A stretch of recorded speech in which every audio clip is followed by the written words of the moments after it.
오늘 본문 말씀 우리가 읽은 대로 다윗의 아들 압살롬이 어머니가 다른 그의 형 암논을 죽이고 자기 외할아버지의 나라인 구술 땅에 도망갔습니다. 구술왕 달메게로 갔다가 3년이 지나 돌아오게 되는 내용을 기록해 주고 계십니다.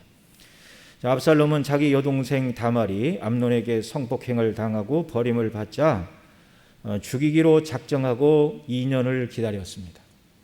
암논이 죄를 지었죠. 잘못했습니다. 율법대로 판단을 받아야 됩니다. 그러나 율법대로 하더라도 이것은 사람을 죽일 만한 죄는 아니었습니다. 이 뒤에 가서도 말씀을 드리겠지만 압살롬은 그런 사람이었어요. 자기 자신의 생각과 비위에 거슬리면 가차없이 자기 방식대로 문제를 해결하려고 드는, 하나님의 말씀에 입각하여 말씀대로 순종하려는 하나님의 종이 아니라 자기 본성의 원리를 따라 자기가 원하는 대로 하고 싶어 하는 대로 살아가는 본성의 원리를 쫓아가는 사람이었습니다. 자, 다윗은 이 암논을 징계하지 않으므로 결국 아들 둘을 다 잃고 말게 되었는데요. 맏아들 암논은 압살롬에 의하여 죽임을 당하여 맏아들을 잃었고, 또 암논을 죽인 압살롬은 살인자가 되어 이방 땅으로 홀로 도망가 버리고 말았습니다. 졸지에 다윗은 아들 둘을 잃어버렸습니다. 오늘 본문이 말하는 대로 그가 아버지의 부름으로 구술 땅에서 돌아왔으나 결국 아버지를 반역하여 스스로 왕이 되려다가 이제 다윗을 추격하던 중에 머리털이 상수리 나무에 걸려 대롱대롱 매달려 있을 때 결국 요압에 의하여 심장이 창에 찔려 죽임을 당하고 말았습니다. 이제 그날에 이제 암논뿐만 아니라 압살롬도 완전히 잃어버리게 되었는데요. 그러나 완전히 잃어버리기 전이라 할지라도 암논의 죄를 다윗이 징계하지 않으므로 압살롬이 암논을 죽이던 그날 다윗은 아들 둘을 잃은 것이다, 이렇게 말씀을 드릴 수 있습니다. 다윗은 왜 암논이 죄를 지었을 때 징계하지 않았을까? 율법으로 백성을 다스려야 되는 왕이었는데 정말 다윗은 자신은 물론 아들들도 하나님의 말씀에 의해서 가정부터 다스리고 나라를 다스려야 했는데 공의를 시행하지 못하는 것이 그의 약점이었습니다. 인정에 끌렸죠. 다윗은 이 문제를 공론화시켜서 암논이 징계를 당하면 암논이 장남인데 다윗의 뒤를 이을 왕위를 이을 아들로서 흠이 생기는 것은 아닌가, 불명예를 끼칠 수 있다는 생각에서 그냥 덮으려 했는지, 아니면 암논이 크게 반발할 것을 염려해서인지 알 수는 없지만 결국 다윗이 암논을 징계하지 않으므로 모든 일의 사태가 더 확장되고 아들을 잃어버리는 결말을 맞이하게 된다는 말이죠. 갈라디아서 5장 24절에서는 이렇게 말합니다. 그리스도 예수의 사람들은 육체와 함께 그의 정과 욕심을 십자가에 못 박았느니라.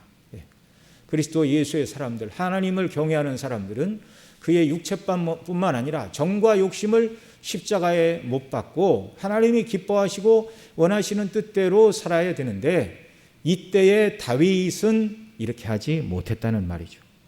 다윗이 암논을 공으로 벌하지 않고 내버려 둠으로 하나님의 공의를 이룰 수가 없었는데요. 율법에서는 처녀를 범한 경우 버리지 못하고 아내를 삼게 하라고 말씀하십니다. 지난번 우리 가늠하지 말지니라라는 말씀에서도 우리가 살펴봤는데, 출애굽기 22장 16절 우리 같이 읽습니다. 사람이 정혼하지 아니하고 처녀를 꾀어 동침하였으면 빙패를 들여 아내를 삼을 것이요. 그 다음 신명기 22장 29절은 이렇게 말씀합니다.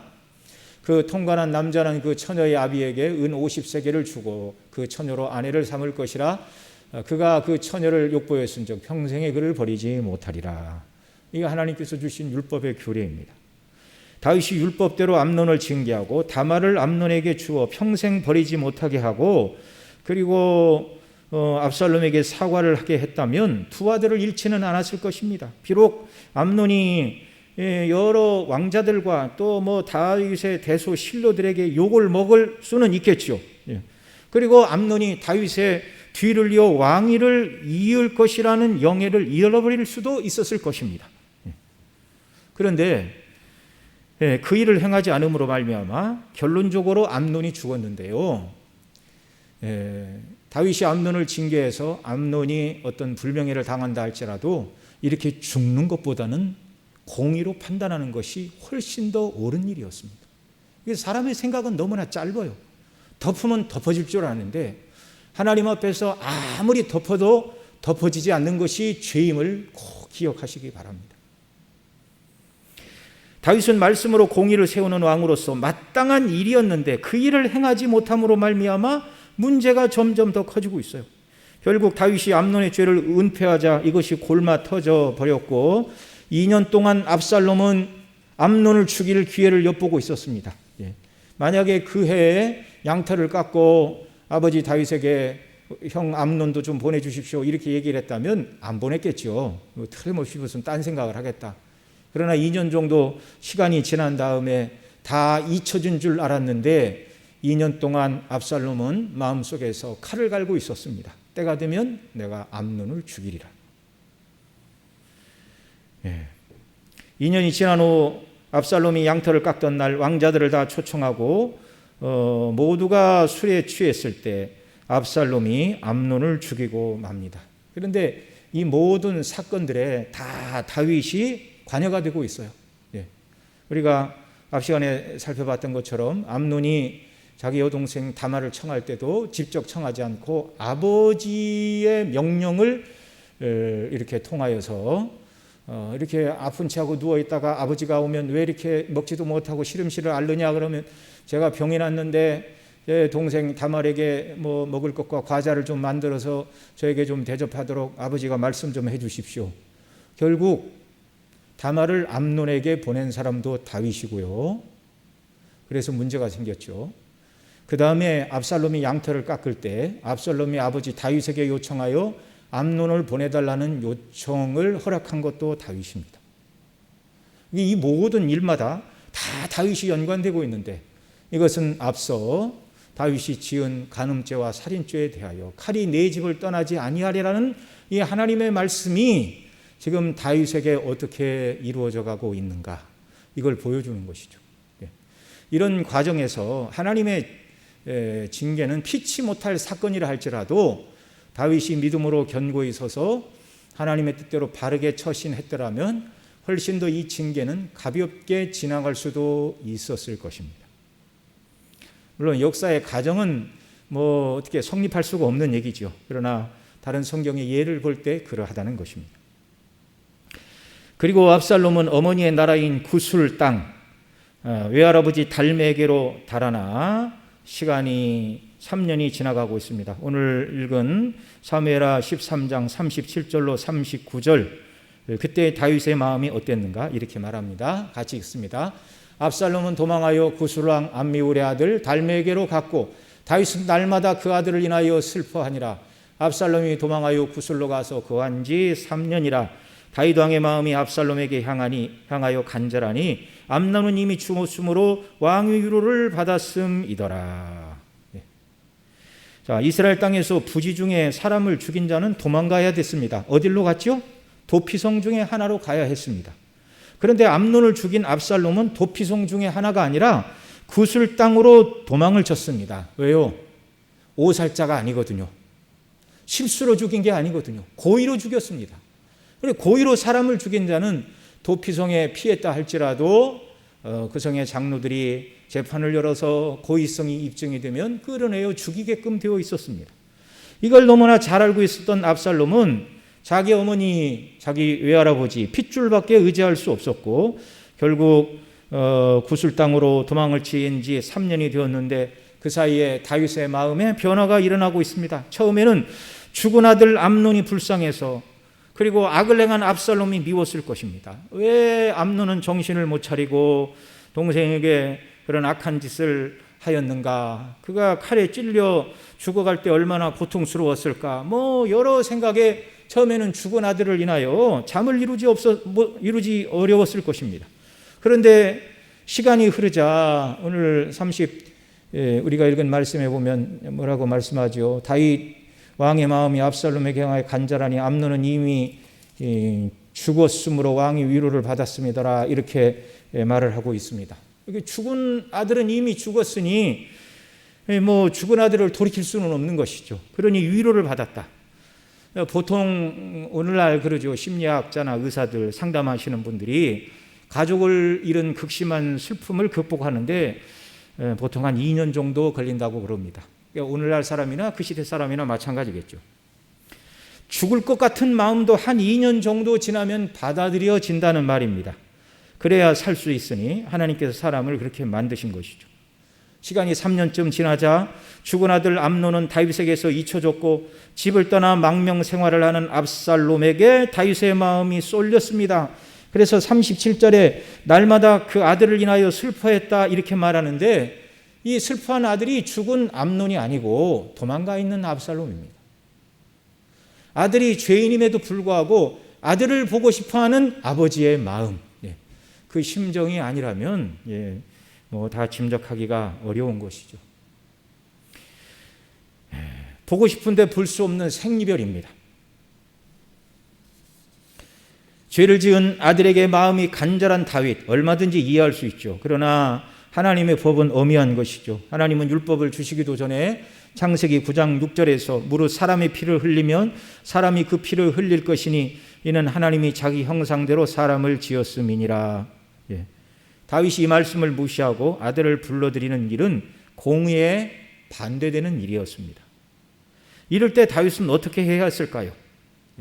여러분, 우리가 이와 똑같은 상황은 아니라 할지라도 하나님의 말씀과 그리고 그 말씀대로 하자니 참 인간적인 정리로 이 문제를 해결하기가 쉽지 않을 때 우리가 어떻게 해야 될까요?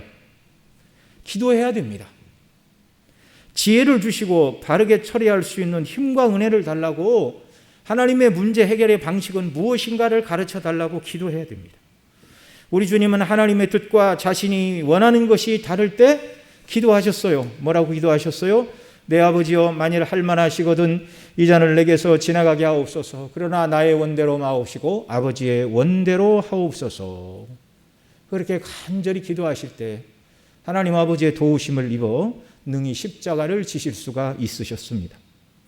그런데 이때 성경을 보면 다윗이 선지자와 더불어 의논을 했다 하거나 기도했다는 말이 없습니다. 여러분, 이 압살롬이 형을 죽인 분명한 죄가 있지만 다윗도 간음죄와 살인죄를 짓고 회개할 때 하나님이 이 일로 죽지는 아니하리라, 회개했으니 죽지는 아니하리라, 그러나 징계가 따르리라, 그렇게 말씀을 하셨잖아요. 그러니까 정말 다윗이 압살롬이 새롭게 되는 일을 위해 기도하고 그를 말씀으로 잘 지도하고 또 압살롬도 진실로 하나님 앞에 회개했더라면 죽음으로 결론이 나는 방식이 아닌 다른 길도 하나님이 얼마나 주실 수 있는 겁니다.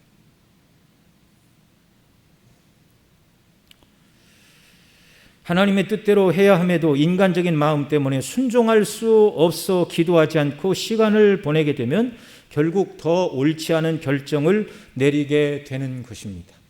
하나님 앞에서 그 모든 문제를 가지고 씨름하고 하나님의 뜻에 따라 해결하지 않는 문제는요, 시간이 지나도 문제가 해결된 것은 아니라는 말이죠. 자, 그리고 이 일이 이제 어떻게 진행이 됩니까? 다윗은 옳지 않은 결정을 하게 되는데요. 그 내용이 이제 14장에 기록되어 있죠. 우리 14장 앞에 있는 1절로 3절 말씀 먼저 함께 같이 읽겠습니다. 시작. 수르야의 아들 요압이 왕의 마음이 압살롬에게로 향하는 줄 알고 드고아에 보내어서 거기서 슬기 있는 여인 하나를 데려다가 이르되, 청컨대 너는 상주된 것처럼 상복을 입고 기름을 바르지 말고 죽은 사람을 위하여 오래 슬퍼하는 여인같이 하고 왕께 들어가서 여차여차히 말하라고 할 말을 그 입에 넣어주니라.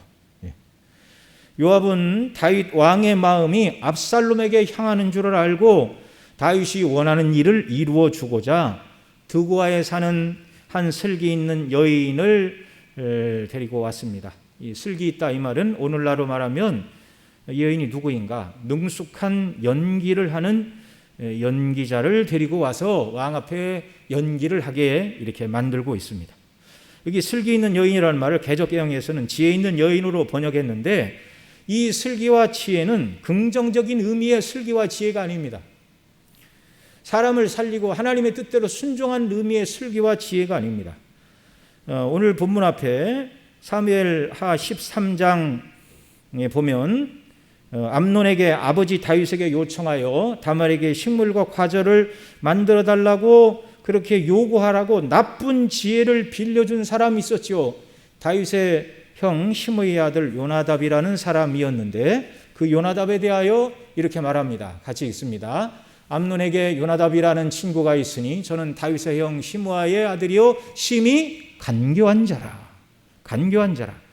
여기 간교한 자라라는 말, 그 다음에 드고아의 슬기 있는 여인이라고 말할 때 슬기라는 그 단어가 동일하게 히브리어로 학함이라는 똑같은 단어입니다. 한 번은 간교하다, 한 번은 슬기 있다, 지혜 있다 이렇게 번역하나 하나님의 말씀대로 순종하고 하나님의 공의를 이루는 그런 지혜가 아니라는 그 말이죠. 이 여인이 가지고 있던 지혜, 슬기는요, 능숙하게 사실이 아닌 것을 사실처럼 꾸며서 말하는 것. 이게 연극입니다. 고대시대. 연극이라는 말이 그것이죠. 사실이 아닌 것을 사실처럼 꾸며서 하는 것. 능숙한 연기자 한 사람을 데리고 와서 다윗 왕 앞에 나가 연기를 하게 했습니다. 여러분, 보통 연기도 이게 쉽지가 않은데 왕 앞에서 하는 연기는 더 어렵고요. 그 다음에 사실이 아닌 자기 얘기처럼 하지만 거짓말로 지어내는 얘기는 더 어렵고요.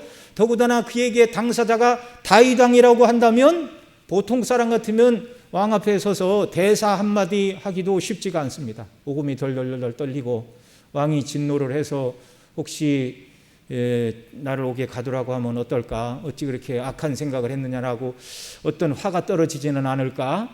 그런데 이 여인은 얼마나 연기하는데 능력 있고 대단했는가. 그런 인간적인 생각은 다 뒤로 밀어놓고 왕이 감동받을 만큼 기가 막히게 연기를 잘하고 있습니다.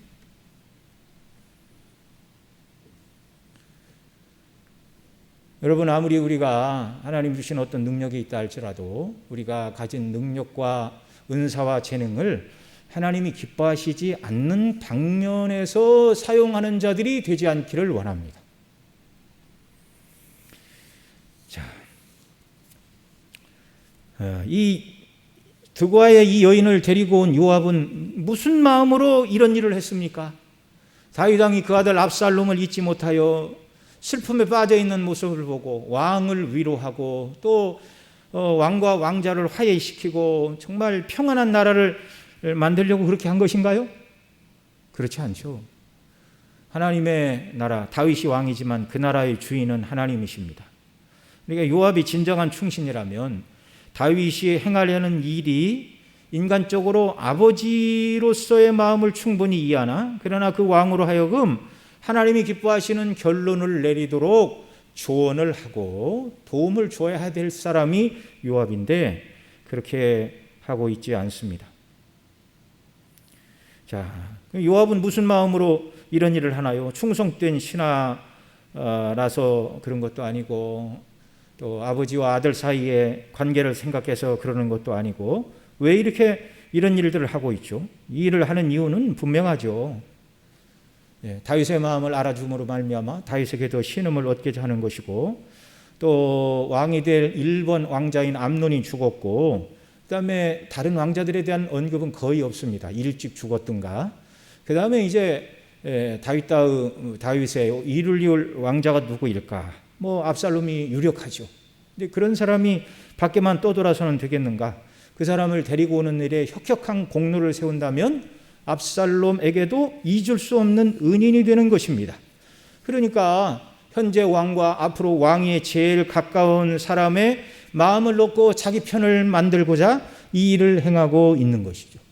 성공하는 것 같으나 그러나 악한 자들의 악한 의도로 진행된 모든 일들은 결국 합력하여 하나님께서 악인을 징계하시는데 그 모든 것이 합력하여 선을 이룬다고 해야 되나요? 합력하여 악을 이룬다고 해야 되나요? 합력하여 어쨌든 악을 징계하시는 하나님의 뜻을 이루는 통로가 되었을 뿐이라는 걸 우리가 잊지 말아야 됩니다. 자, 이 여인의 연기는 다윗의 마음을 움직였는데요. 4절 이하가 그 내용이죠. 내용이 무엇입니까? 자기는 남편 없는 참 과부로서, 이 말은 이제 나이가 들어 재혼을 한다 할지라도 아이를 낳아서 후사를 볼 수 없는 그런 참 과부라는 말입니다. 그런 형편인데 아들이 둘이 있었는데 이 둘이 들에서 싸우다가 말려주는 사람이 없어서 형이 동생을 죽였다 이렇게 말합니다. 그래서 사람들이 동생 죽인 죄를 그 형에게 갚아 그를 죽여 상속자 될 것까지 끊겠노라고 사람들이 말하고 내 남은 아들 하나도 죽이려고 합니다. 내게 남아있는 숯불을 꺼서 내 남편의 이름과 씨를 세상에 남겨두지 않겠다라고 사람들이 내 아들을 죽이려고 합니다. 살려달라고 하소연을 한 것이죠. 이 말이 거짓말인 줄 모르는 다윗은 8절에서 말합니다. 내 집으로 가라. 내가 너를 위하여 명령을 내리리라. 아들을 살려준다는 말이죠. 그런데 이 여인은 감사합니다 말하고 집으로 곧장 가지 않고 9절로 11절에서 두 번이나 다윗에게도 확약을 받습니다. 9절 말씀 같이 읽습니다. 내 주 왕이여, 그 죄는 나와 내 아비의 집으로 돌릴 것이니 왕과 왕위는 허물이 없으리이다. 불의한 내 아들을 살려주는 것은 왕의 허물이 아니라고 말합니다. 그러자 10절에 다윗이 뭐라고 그러죠? 누구든지 내게 말하는 자를 내게로 데려오라. 저가 다시는 너를 건드리지도 못하리라. 다시 한번 살려줄 것을 확약을 하죠. 그런데 이 여인이 이번에도 가지 않고 또 이렇게 말합니다. 11절 앞부분 같이 읽습니다. 청컨대 왕은 왕의 하나님 여호와를 생각하사 원수 갚는 자로 더 죽이지 못하게 하옵소서. 이렇게 말하고 있어요. 더 죽이지 못하게 하옵소서. 내 아들을 죽일까 두려워하나이다. 그러자 이 말에 다윗이 또 보증을 서줍니다. 그 다음 뭐라고 그러죠? 여호와의 사심을 가리켜 맹세하노니 내 아들의 머리카락 하나라도 땅에 떨어지지 아니하리라. 이 여인은 거듭되는 요청을 통하여 형제를 죽인 아들을 살려달라고 탄원하면서 그렇게 하는 일이 왕께서 잘하시는 일이라고 계속 다윗의 판결을 편들어 주고 있는 것이죠.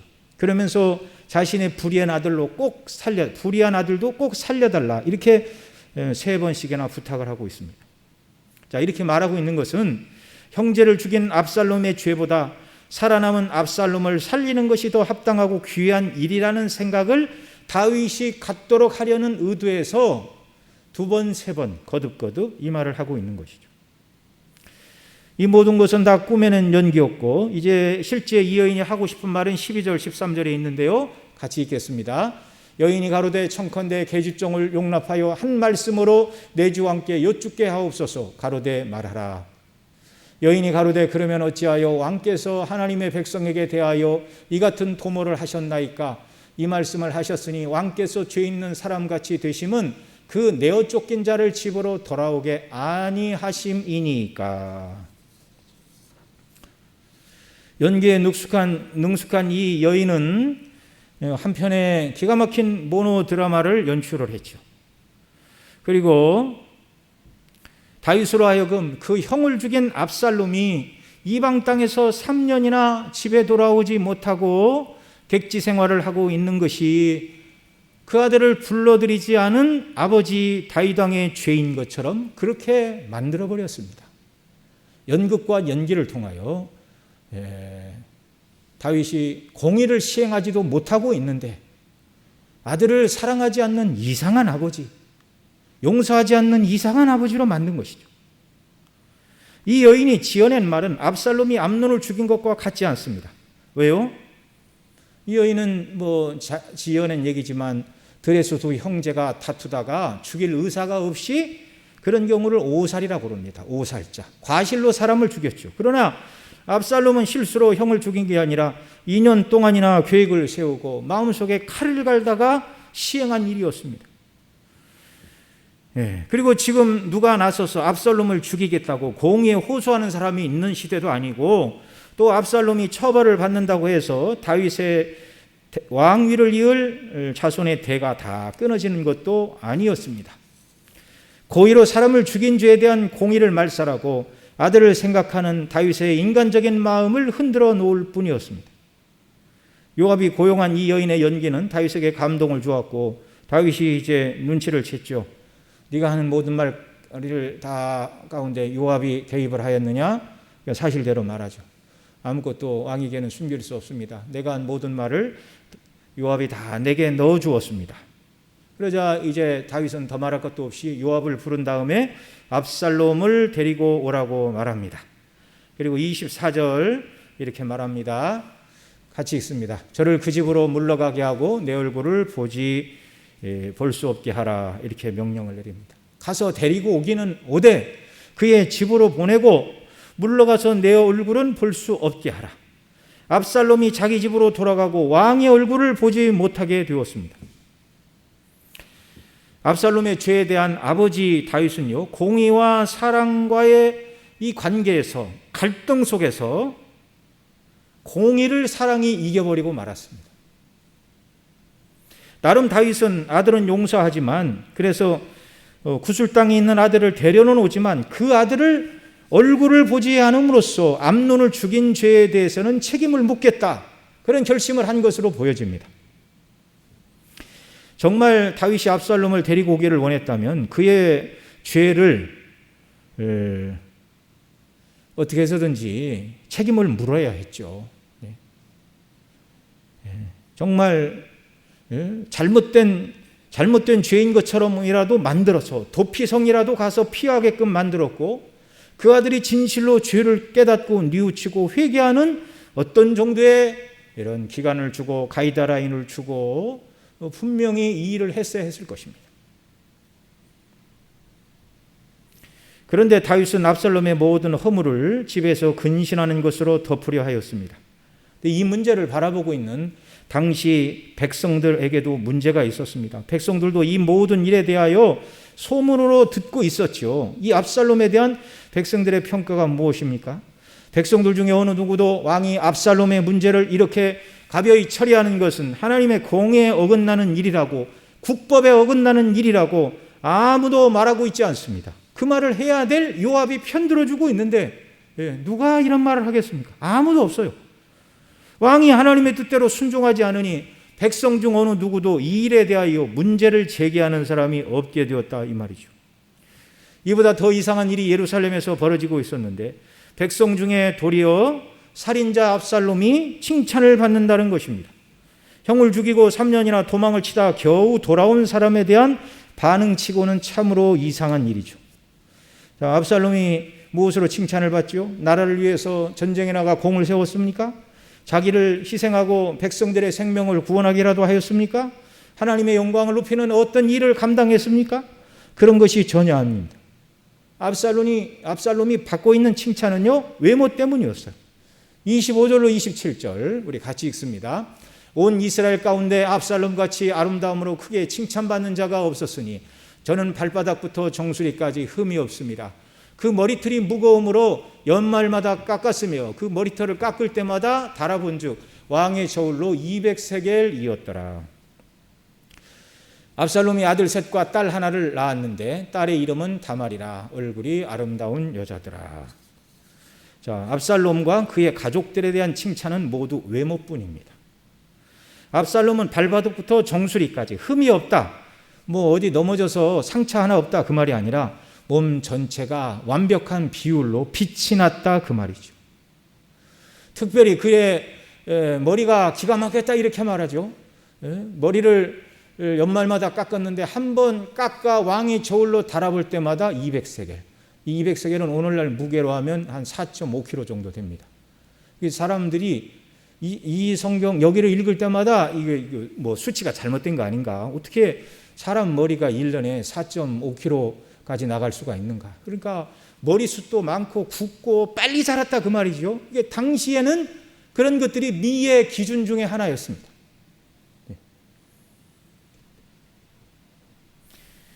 스스로도 압살롬은 자신이 잘난 줄 알았고 다른 모든 사람들도 그렇게 인정을 하였습니다.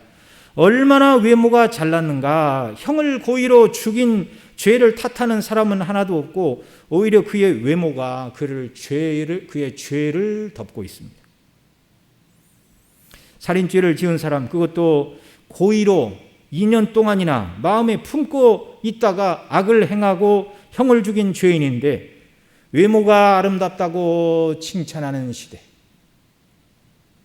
다윗이 하나님의 의를 따르지 않으니 일반 백성들도 모두 세속적이고 세상적인 것에 마음을 빼앗기는 시대가 있었다는 것이죠. 한마디로 영성이 땅에 떨어진 시대라는 것을 보여주는 것입니다. 여러분, 이 모습은 하나님의 징계이기도 하고 더 큰 징계를 불러오는 이유이기도 한 것입니다. 여러분, 자녀가 공부만 잘하면 약간의 비행과 일탈은 아무런 상관이 없는 것입니까? 가정에서 자녀를 이렇게 키워서는 안 되는 것이죠. 요즘 이제 올림픽이 끝난 지 얼마 안 됐는데 어떤 허물이 있어도 올림픽에 나가서 메달을 따갖고 나와 국위를 선양하면 그 사람의 죄는 없는 것으로 해주어야 되는 것입니까?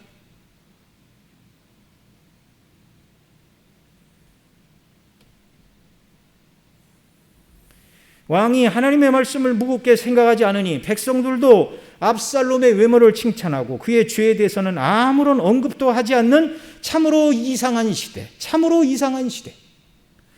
그래서 불의한 일이 마음대로 행해지는 것에 대해 불편함이 없이 내가 원하는 것을 이루는 정말 이런 잘못된, 정말 내가 원하는 것을 이루는 편리한 시대, 이 시대가 복받은 시대가 아니라 하나님의 징계 가운데 있는 시대인 걸 우리가 알아야 됩니다. 그러면 구술 땅에서 돌아온 압살롬은 좀 달라졌나요? 죄를 깨닫고 근신하며 하나님을 경외하는 믿음으로 훈련을 받고 있습니까? 그렇지 않습니다.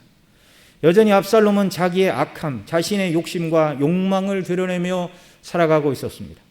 예루살렘에 돌아온 지 2년이 되었지만 왕이 자기를 부르지 않자 요압의 밭에 불을 질러 요압이 자기 집으로 찾아오게 만듭니다.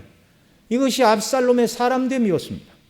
자신이 원하는 일을 위해서라면 수단과 방법을 가리지 않는 사람, 무슨 일이든지 행할 수 있는 사람, 하나님의 뜻대로 하는 사람은 아니죠. 이 사람이 바로 압살롬이었습니다. 이런 사람이 세상의 폭군은 될 수 있을지 모르나 하나님의 일꾼은 될 수 없습니다. 잠언 14장 6절에 이렇게 말하죠. 여호와께서 온갖 것을 그 시음에 적당하게 지으셨나니 악인도 악한 날에 적당하게 하셨느니라. 압살롬은 오히려 이 말씀에 가까운 사람입니다. 압살롬은 선한 하나님의 일꾼이 아니라 악한 일을 위하여 쓰시려고 준비하신 악한 그릇일 뿐이라 그 말이죠. 자, 요압이 자기 밭에 불을 지르자 요압이 압살롬을 찾아갔습니다. 그러자 요압이 압살롬에게 요청하는 것이 무엇이죠? 오늘 32절 말씀 같이 읽습니다. 압살롬이 요압에게 대답하되 내가 일찍 사람을 내게 보내어 너를 이리로 청한 것은 내가 너를 왕께 보내어 고하게 하기를 어찌하여 내가 구술에서 돌아오게 되었나이까? 이때까지 거기 있는 것이 내게 나으리이다 하려 함이로다. 이제는 내가 나로 왕의 얼굴을 보게 하라. 내가 만일 죄가 있으면 왕이 나를 죽이시는 것이 가하니라. 여러분, 이 압살롬의 말이 회개하고 돌이키고 반성한 사람의 말 같습니까? 그렇지 않죠.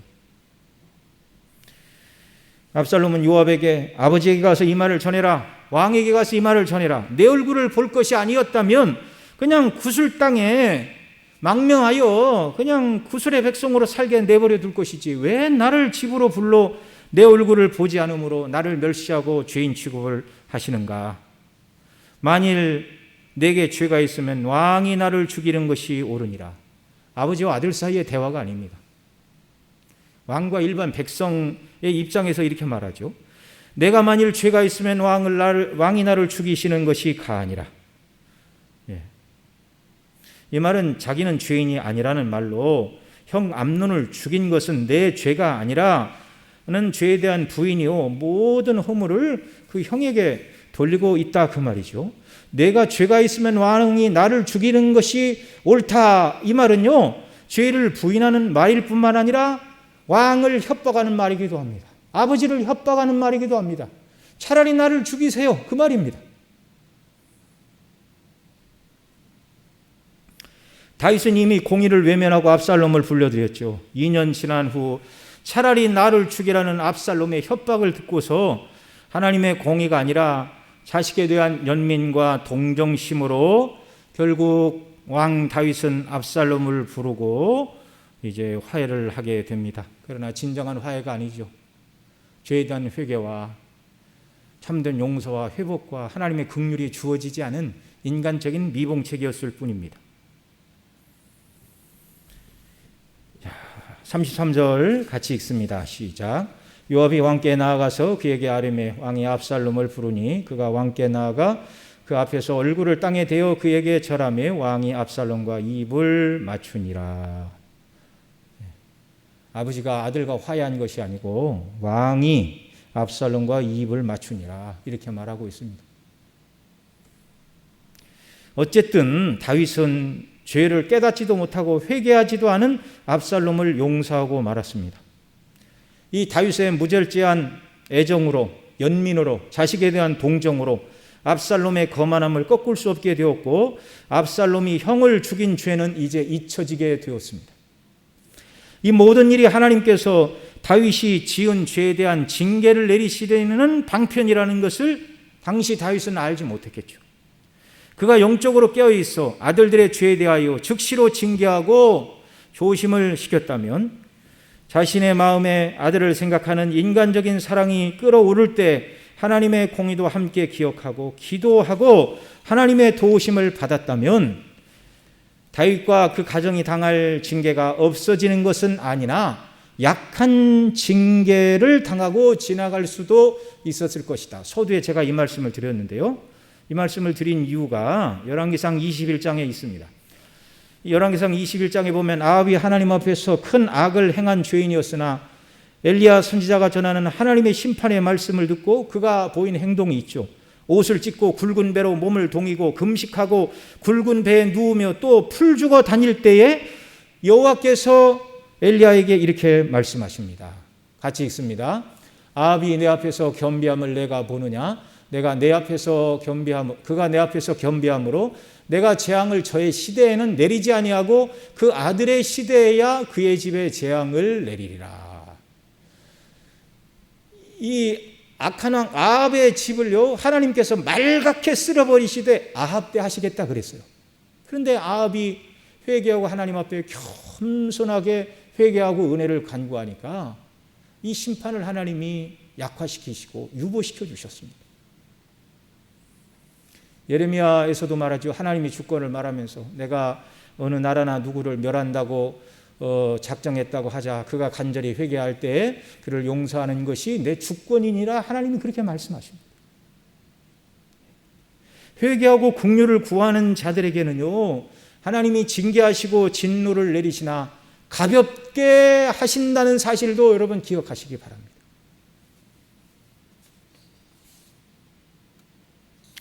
다윗이 암논의 죄와 압살롬의 죄를 바르게 처리했다면 아들 압살롬의 반역으로 쫓겨다니며 슬피 울고 반역을 일으킨 아들 압살롬의 죽음을 인하여 슬퍼하며 통곡하며 내 아들 압살롬아 압살롬아 압살롬아 그렇게 한탄하지 않아도 되었을 것입니다. 그러나 다윗이 하나님의 말씀을 떠난 용서, 참된 용서가 아니죠. 공의를 무시한 연민과 동정심으로 살인자 압살롬을 무죄한 자로 만들어줌으로 결국 반란의 길을 열어줄 뿐이었습니다. 그리스도인들은 죄와 악에 대하여 단호해야 됩니다. 절대 정말 죄와 악을 품고 하나님을 동시에 섬길 수는 없는 것이죠. 인간의 사사로운 종보다 하나님의 말씀을 더 두렵고 귀하게 여겨야 됩니다. 주님은 마태복음 10장 37절 이하에서 이렇게 말씀하셨습니다. 같이 읽습니다. 아비나 어미를 나보다 더 사랑하는 자는 내게 합당치 아니하고 아들이나 딸을 나보다 더 사랑하는 자도 내게 합당치 아니하고. 이 말은 무조건 가족을 미워하라는 말씀이 아니라 가족을 하나님보다 더 사랑해서는 안 된다는 말씀이죠. 하나님의 말씀을 어기고 무시하면서까지 가족을 더 귀하게 여기는 것은 믿음의 태도가 아니라 오히려 함께 더 징계와 고난을 자초하는 것이죠. 하나님 아버지께서는 우리의 죄 문제를 해결하시기 위하여 그 아들을 우리 위에 내어주셨습니다. 다윗이 아들의 죄를 다루는 방식과 하나님께서 아들이 아닌 죄인이고 원수인 저와 여러분의 죄를 다루시는 방식 사이의 차이점을 보시기 바랍니다. 하나님과 원수된 죄인들인 저와 여러분들의 죄를 해결하시고 그리고 지옥 형벌에 던져야 될 자들을 의롭다 하시고 자녀 삼으시고 천국의 후사를 삼으시기 위하여 하나님께서는 하나밖에 없는 그 외아들을 우리 위에 내어주셨습니다. 우리 주 예수 그리스도께서는 십자가에서 대속의 피를 흘려 죽으심으로 우리가 지은 모든 죄에 대한 죄값을 하나님 앞에 다 담당하시고 치러주셨습니다. 하나님은 우리를 구원하시고 사랑하시되 우리 죄를 그냥 덮어놓고 없는 것으로 여기시고 너희들의 모든 죄를 없는 것으로 하겠다, 그냥 용서하겠다, 이렇게 우리 죄 문제를 해결하지 않으시고, 해결이 될 수가 없지요. 죄가 있는데 죄값이 치러지지 않고 어떻게 죄가 해결된다는 말입니까? 우리가 지은 모든 죄값을 하나님은 그 아들 예수 그리스도에게서 다 받아내셨습니다. 마지막 피 한 방울 다 남김없이 흘리시게 하시는 그 일을 통하여 저와 여러분의 죄값을 다 받아내시고 그 예수님을 믿는 저와 여러분을 의롭다고 선언하심을 믿으시기 바랍니다.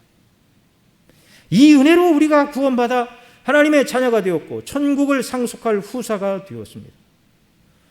여러분들 교회에서 드리는 말씀이지만 이보다 더 큰 사랑과 은혜가 어디에 있단 말입니까? 다윗이 그리스도의 왕권을 드러내는 모형이라고 말씀을 드렸는데, 다윗은 아들이 지은 죄에 대한 공의도 행사하지 못하여 살인죄를 저지른 아들의 죄를 그냥 덮어버리고 말았지만, 하나님은 하나님의 원수된 우리들을 구원하시기 위하여 우리 죄를 그냥 덮어서 구원이 이루어질 수 없기에 우리 죄를 해결하시려고 사랑하는 독생자 외아들을 우리 위에 내어주셨습니다.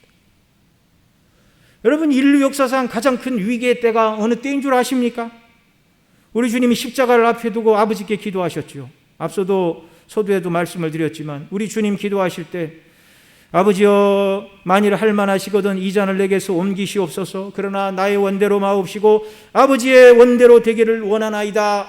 주님이 이렇게 기도하셨는데, 만약에 주님이 이렇게 기도하지 않으시고 아버지여 이 잔을 내게서 옮기시옵소서, 내가 왜 이런 불의하고 악한 죄인들, 은혜를 모르는 자들을 위해서 대신 죽어야 됩니까? 아버지와 더불어 창조의 주역인 내가 왜 피조물이 되고 율법의 수혜자인 내가 왜 율법에 매여 죄인과 같이 비천하게 살 뿐만 아니라 죄 없는 내가 왜 저 벌레만도 못한 죄인들을 위해서 죽어야 됩니까? 왜 십자가를 져야 됩니까? 왜 멸시와 조롱을 당해야 됩니까? 이것은 공의에 반하는 일입니다. 할 수 없습니다. 이렇게 기도 만약에 우리 주님이 하셨고 성부께서도 예수님의 기도에 동의를 하셨다면, 가정이기는 하지만 인류 중 한 사람도 구원받을 사람은 없는 것입니다. 그런데 하나님 아버지는 죄인의 죄를 사하시기 위하여 아들의 피로 우리 죄를 사하기를 원하셨고, 또 하나님의 아들 우리 주 예수 그리스도는 기꺼이 사람의 몸을 입고 이 땅에 오셔서 참 하나님으로 참 사람으로서 저와 여러분을 위한 대속의 피를 흘리고 죽으심으로 말미암아 택한 백성 모두의 죄 문제를 해결하시기를 기뻐하셨습니다.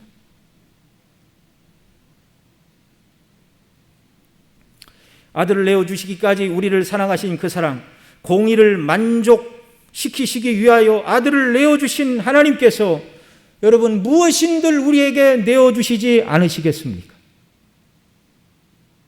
우리의 죄값을 위하여 아들을 내어주신 하나님 아버지.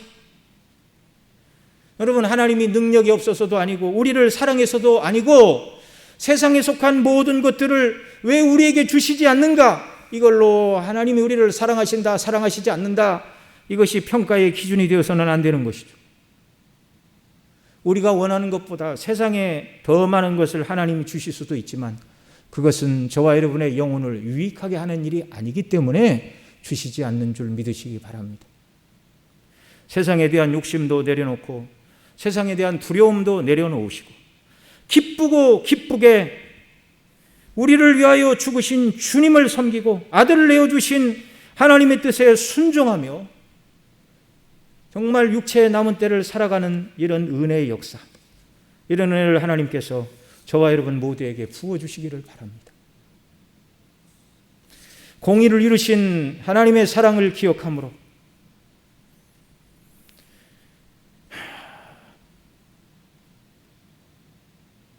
공의를 만족시키시는 대속의 사랑으로 우리를 구원하신 하나님의 완전한 구원의 방식, 이것이 우리의 자랑입니다. 이것이 우리의 기쁨이고 이것이 우리가 하나님 앞에 설 수 있는 근거입니다. 이 놀라운 은혜를 입은 저와 여러분, 세상에 대한 염려와 걱정을 버리고 또 하나님을 알기를 원하고 더 사랑하기를 원하고 더 그분의 뜻대로 순종하는 일들, 그런 일들을 위해서 성령의 충만함과 지혜를 구하고 도우심을 구하며 하루하루 순종하며 살아가는 저와 여러분 모두가 되시기를 바랍니다. 기도하시겠습니다. 사랑하시는 아버지 하나님, 인간은 연약하여 공의와 사랑이 어떻게 조화를 이루어야 되는지 알지 못하는 연약한 인생들입니다.